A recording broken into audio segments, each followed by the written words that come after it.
सारे नेता मंत्री अनपढ़ है, क्योंकि पढ़ा लिखा कोई नेता यदि देश का नेता होता तो ये चीज लागू नहीं होने देता कि भाई देश में पहले ये तो देखो सर, जीएसटी, नोटबंदी, बेरोजगारी, 25-25 दिन गाड़ियां खड़ी रहती हैं साहब, 25-25 दिन भाड़े नहीं मिलते, गाड़ियों किस्त निकालना भारी पड़ रही है सर।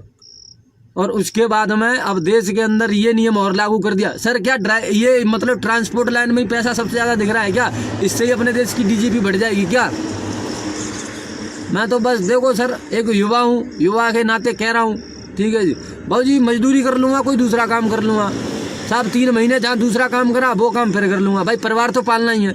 और मैं नहीं, देश का इतना कितना गरीब बेरोजगार, रोज जिनका चलान कटेगा 12,000 15,000, जिनकी सैलरी 15,000 तक, किसी की ज़्यादा सैलरी नहीं साहब। और आपको मैंने दिखा दिया हमारा सोने का और बैठने का कैसा है। मालिक कुछ तो रहम करो, कुछ तो रहम करो हे अन्नदाता। ये तो अंग्रेज जो 1947 में ना, जो अंग्रेजों का लगान वसूला जाता था ना, उससे भी कई गुना ज्यादा है गरीबों के साथ। क्यों? गरीब का ही बेटा गाड़ी चलाएगा, ट्रक चलाएगा, अमीर का तो चलाएगा नहीं बाबूजी। जो भी चलाएगा वो गरीब का ही बेटा चलाएगा, अमीर का बेटा चलाएगा नहीं। ये तो 1947 से भी ज्यादा टैक्स वसूलने वाली बात हो गई, जो अंग्रेज वसूलते थे। और काम ईस्ट इंडिया कंपनी जो करवाती थी ना, उससे भी कई लोग गुना ज्यादा हो गया। कोई भी बेचारा ओला उबर चलाने वाला ड्राइवर से पूछ लो, 18 घंटे ड्यूटी करने के बाद से 400 रुपये नहीं बचते साहब।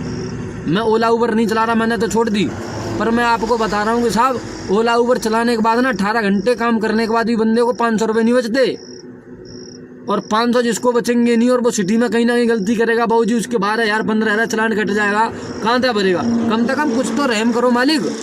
आप ठीक है, आप ट्रांसपोर्ट मिनिस्टर हैं माननीय नितिन गडकरी साहब, हमारे देश के प्रधानमंत्री माननीय मोदी जी हैं, और अपने अमित शाह जी हैं सर, कम से कम जनता की तरफ तो ध्यान दो।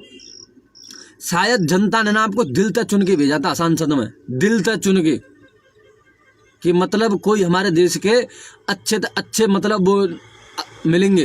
लेकिन सर नेता, लेकिन आपने तो सर जी गरीब आदमियों का बिल्कुल, जैसे वो मैंने एक मर्द फिल्म देखी थी, उसमें ना गरीबों का पेंशन तक उसे सरंग था ना, मरने के बाद खून खींचते थे वो।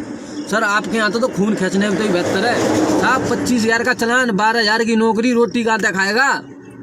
खेत बेच के भी नहीं गाड़ी चला पाएगा साहब। या कोई मतलब जिसकी गाड़ियां, वो भी जिसकी 40,000 की किस्त, 35,000 के भाड़े नहीं मिल रहे, 25,000 का चलान और हो जाए बाबूजी, क्या करेगा वो? जय हिंद दोस्तों, ये तो मेरी बात अच्छी लगे तो पूरे देश में शेयर करें और कमेंट करें, नहीं तो भाई जिसको जैसा लगता है। अंधेर नगरी अनबूझ राजा, टके से भाजी टके से खाजा।